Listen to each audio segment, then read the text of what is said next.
Olá, amigos produtores, falo com vocês direto dos estúdios do Notícias Agrícolas, nesse dia preocupante de mercado, por isso estou ao lado do Vitor Caso, do empreendimento Venda na Hora Certa, um especialista de mercado, e a gente está sempre se conversando sobre os momentos de mercado. E nós estamos gravando hoje, Vitor, pela preocupação que eu estou vendo, pela quarta vez na minha vida, que eu acompanho principalmente o mercado de soja, de uma nova crise se mostrando aí para todos, né? Os preços estão recuando e há uma explicação para esse momento, que é a abundância de safra que nós vamos colher. As chuvas estão aí, a safra está consolidada, está dentro do calendário, está encaixada, e isso significa abundância. E aí vem a lei da oferta e procura, muita oferta, os preços vão recuar. E aí a pergunta que eu faço e já fiz para o Vitor é: os produtores estão preparados para enfrentar essa crise, Vitor? A maioria não, João. A maioria vai na cara e na coragem, né? E eu faço um paralelo o seguinte: um ano, né, que você tem bastante chuva, você se antecipa com aplicações de fungicida ou monitorando, acompanhando, você faz uma proteção, você faz alguma coisa. Para a safra física. Para o físico. Só que agora, se eu perder 10 sacas na soja por hectare, 10% de produtividade talvez, ou eu perder 10% de preço, qual que é a diferença na linha no final? Não é faturamento igual? E no preço a gente não tem trabalhos em si. Aliás, tem opções, mas o pessoal não está usando. Mas não conhece. Nós fizemos um cálculo, chutômetro, porque isso não existe, esse número. Tem dados comparativos. Mas eu perguntei para o Vitor: de 100 produtores, quantos sabem fazer uma operação de proteção de preço? Quantos sabem ou entendem das técnicas de hedge? De 100, quantos? Se 5 souber e 3 fizer, é muito. E o resto está na mão do mercado. Vocês entenderam? 97 produtores de cada 100 estão no risco. E, mais uma vez, né, eu vejo como se fosse um tsunami, né? Aquela onda chegando para sufocar os produtores que estão olhando a sua lavoura. Bonito, maravilha, um alface. Vem uma produtividade aí fantástica e aí eles serão punidos. Exatamente. Quanto tempo você acompanha o mercado de soja, João? Acho que dá uns 40 anos. Não sou especialista como o Vlamir Brandalize, que é um especialista, né? Mas eu acompanho como jornalista. E com quantos produtores você conversa no clube, no dia a dia? Todo dia, toda semana? Assim, a gente fala o quê? Com 10, 20, 30 pessoas, é o máximo. Diferentes regiões do Brasil, todo dia pessoas diferentes. A mensagem chega para 1 milhão de pessoas, mas falar, o Vitor, estamos conversando, 10, 20 pessoas no máximo. A gente também acompanha os clientes conversando, mesmo vendo repórter de safra, até no grupo lá o pessoal compartilha bastante, e isso vai dando essa leitura de realidade de safra, né? Às vezes um talhão, uma fazenda pode estar numa realidade diferente, mas a realidade nacional, ela tem se colocado uma condição melhor. Foi difícil o começo, várias regiões começaram difícil, mas agora deu endireitada. A minha proposta hoje é, como vocês já perceberam, fazer um alerta sobre o que está vindo aí. Mas só que a gente, com a experiência, com os cabelos brancos, a gente tem que acrescentar no alerta a frase calma aí. Até porque não adianta você que está me ouvindo o Vitor, sair correndo para fazer alguma coisa hoje. Você até pode fazer uma proteção, só que você vai pagar caro. O melhor momento já passou. Então, calma, né? Porque você só vai vender soja com preço bom novamente lá no dia de São João Batista Olive, dia de véspera de São João, que é o meu aniversário. Ou seja, lá para junho, julho, é que os preços tenderão a subir novamente. De hoje, vésperas de Natal, final de ano. Véspera de Natal, final de ano. Até junho, ou seja, 6 meses, nós vamos ficar tropeçando nessa situação desses preços lá embaixo, se não piores. Exatamente. Seja por o carrego do câmbio vai diminuindo, isso pressiona os preços em reais lá na frente, seja porque o prêmio reflete essa condição de chuvas que está vindo pela frente, ou seja pela própria especulação de Chicago, daqueles 12 milhões de tonelada, não tinha como fazer dentro do ano, a gente avisou isso também, né? Já ficou para janeiro, fevereiro, vai competir com a soja brasileira, e aí é oferta e demanda que você trouxe no começo, uma competição de produtos. Porque o fator China é o fundamental da história, que nós temos 2 fatores, né, da oferta, fator chuva, e da demanda, fator China. A China mudou de comprador, está deixando os Estados Unidos, como todos já sabem, comprando essencialmente no Brasil. E nós temos soja para entregar de graça. É isso que está acontecendo conosco. Então, assim, senhores, vamos novamente insistir na mesma tecla. O produtor tem que fazer hedge, saber fazer hedge, fazer proteção de preço, trabalhar com puts, porque na essência, no meu ponto de vista, em todos esses anos de experiência, ao produtor cabe fazer put, porque ele tem o produto. Então, se a put se ele tomar a put no momento errado, o que vai acontecer? Ele vai ver o preço subir. Então, assim, é um benefício essa operação de put, porque se cair ele está travado. Daquele ponto que ele pegou, que ele tomou o preço para baixo, ele está garantido. E se subir, ele perde o prêmio e vê a soja subindo. Esse mecanismo é um mecanismo favorável ao produtor. Fazer uma put, fazer a trava na bolsa, assegurar o preço. Por quê? Porque o produtor tem a soja. Não é o meu caso que sou especulador, o Vitor, enfim, quem não é da área, quem não produz. Está especulando. O produtor não pode especular, ele tem que trabalhar com travas de preço. Então, amigos, vamos concentrar o nosso tempo, ao invés de ficar ansiosos, nervosos, vamos aprender a trabalhar com puts. É tão simples, mas tão simples que dá raiva, porque é como fazer um seguro de carro. Exato. Então, claro, você vai ter que ter uma parceria com uma corretora ou com uma pessoa especializada como o Vitor, para você saber o ponto de entrada e o ponto de saída. A que preço eu tomo, a que preço eu saio. Só isso. E o resto você está seguro. Depois que você fizer isso, vá pescar, vá para a praia, relaxe, porque você está protegido. O que não pode é nós termos 97 produtores em cada grupo de 100 no risco. É, um paralelo, né, João? Você fez uma aplicação de fungicida. Foi um ano que não teve. Ou a própria ferrugem. Hoje ninguém trabalha com ferrugem depois que ela entra. Ele é preventivo, tratamento de ferrugem. E aí, um ano seco, você fez um preventivo, não foi um ano seco, não teve incidência, não teve pressão de ferrugem.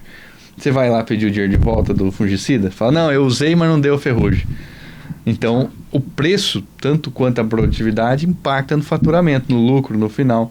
E o prêmio, é igual ao clima, pode ser que o mercado vai para um lado ou para o outro, mas o controle está na mão tua, não está na mão do mercado em si. Então, acho que essa também é uma coisa importante. Eu vou entrar na parte histórica, mas sempre lembrando que desta vez, porém, você tem vários recursos, vários instrumentos na sua mão. Primeiro, o próprio computador, né, o celular que te informa. Segundo, ter pessoas como o Vitor Caso para te auxiliar, para te orientar. Hoje tem que fazer tal coisa, hein? Hoje tem que sair, hoje tem que entrar.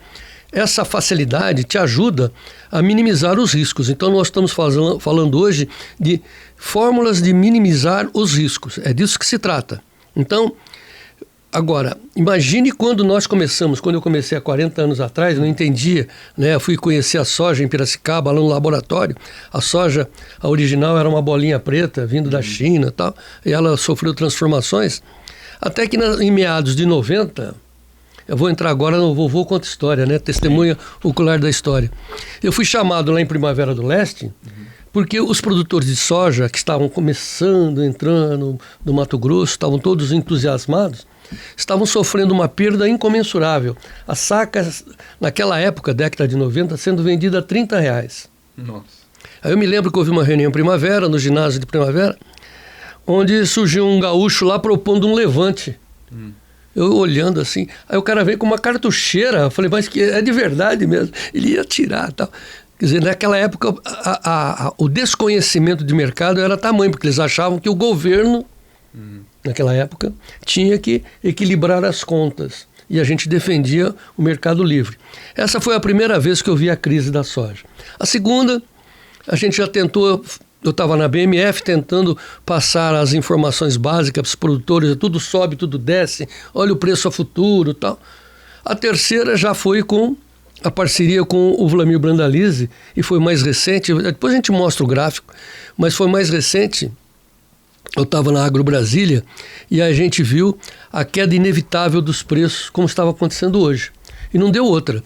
Só que os nossos interlocutores, os nossos amigos produtores não acreditavam na gente. Imagino que não acreditem hoje, mas não acreditaram naquele alerta e, de uma maneira arrogante, né, viraram as costas para a gente. E aí o desastre foi imenso.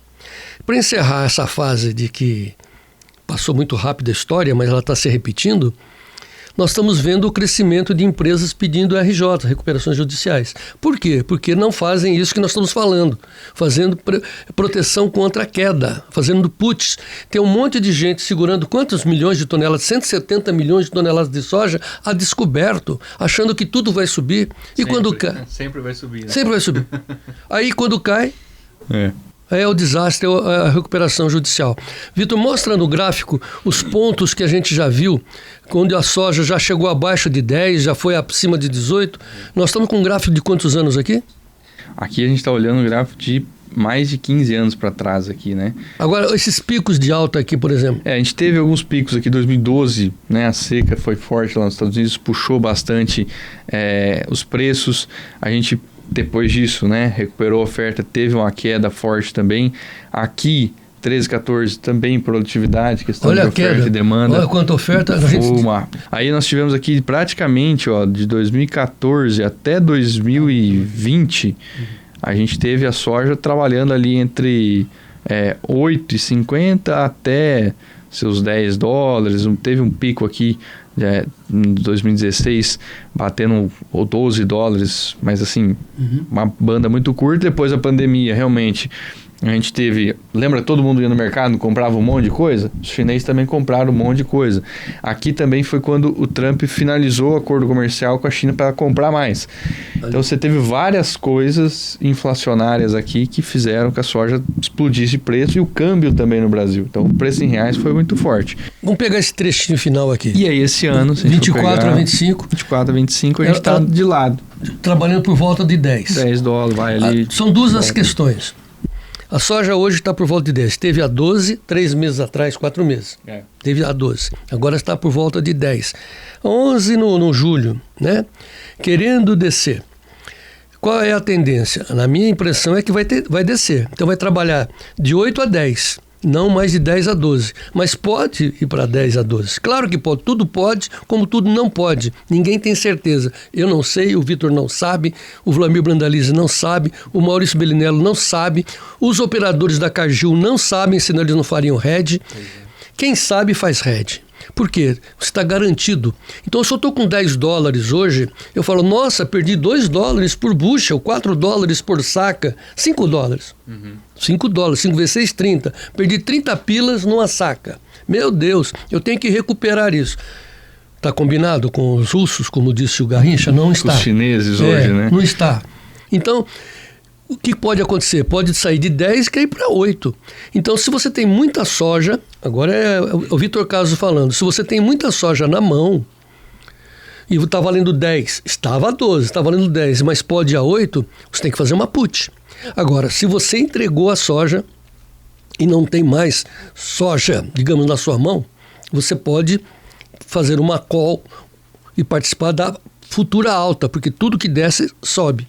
Acho importante sempre a gente juntar, né, o físico com o financeiro, porque senão vira especulação. Então não vendi nada de soja. Qual que é o risco?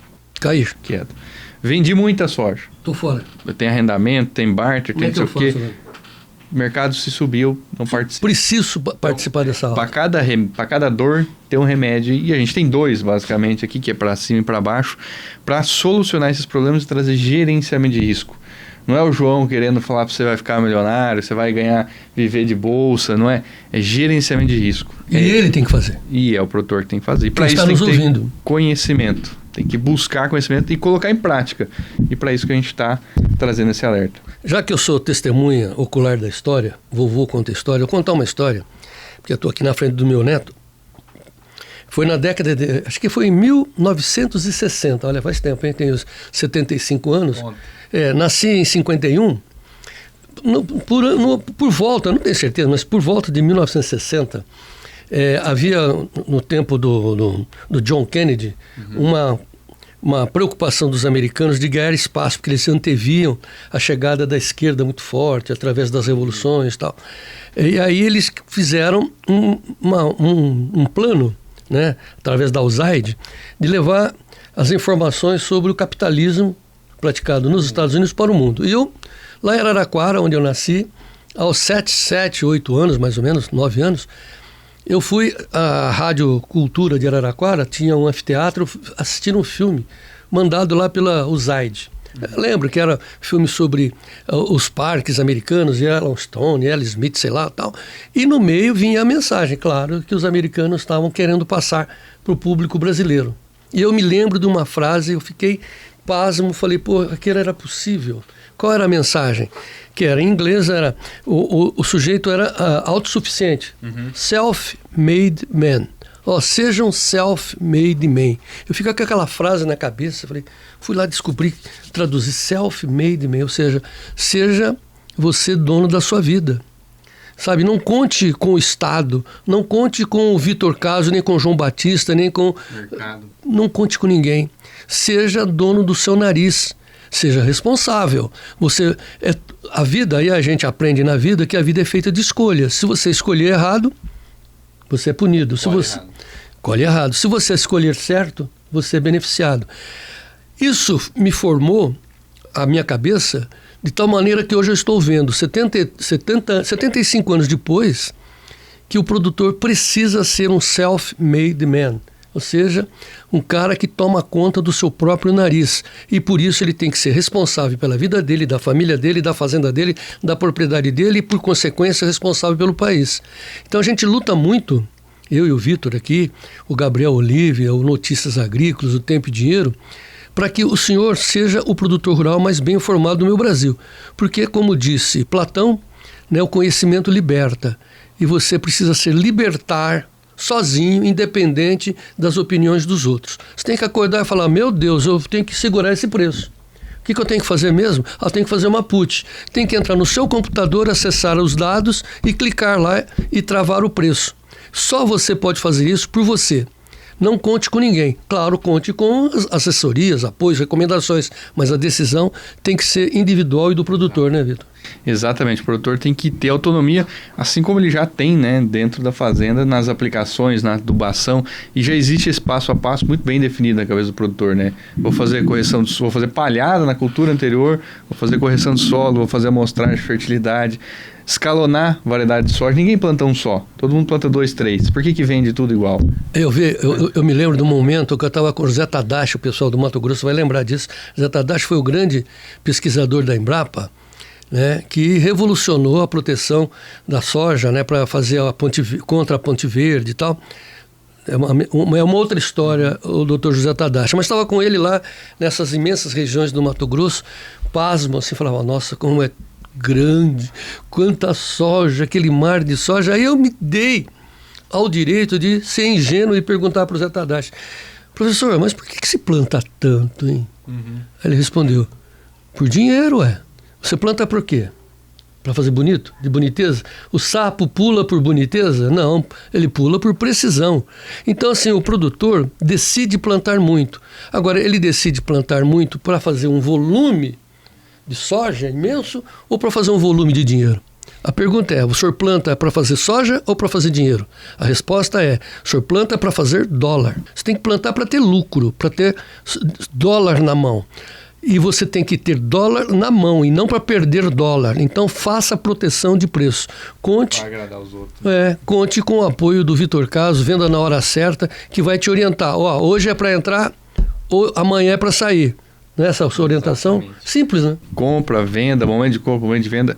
Como fazer isso? Muitas vezes os produtores, até eles já viram, já ganharam isso dentro de um pacote de alguma coisa, mas eles não sabem qual mês eles estão fazendo, qual nível eles estão fazendo. Foi um negócio meio ganhado. E tinha um cliente que eu atendi lá no Mato Grosso que ele falava assim, do couro sai a correia. Sim. Então, se você tá me dando um negócio aí, tem custo. Claro, tudo tem custo. Quanto você tá pagando esse negócio? Esse negócio é bom para mim? Então, às vezes, em vez de você me dar um negócio que é uma jabuticaba ali, que eu não sei o que tem dentro, eu vou pegar esse custo e eu vou fazer com conhecimento um negócio que é bom para mim. Self-made man. Exatamente. Agora, só para encerrar, assim, a gente não vai dar o nome da empresa porque não é necessário, mas é uma das grandes comercializadoras de soja do mundo, né? As grandes tradings. Num dado que o Vitor tem experiência com essas traders, que me deixou assim alarmado. Imagine uma grande trading, não precisamos dizer o nome, mas você já sabe qual é o nome, que negocia, comercializa soja de norte a sul do Brasil, né? praticamente de 170 milhões de toneladas, acho que 90% desses 170 passam pela mão dessa trading. Aí eu perguntei para o Vitor, com a sua experiência, quantos produtores dessa trading sabem fazer proteção de preço? Olha o número. Não passa de 500, João, que opera, né?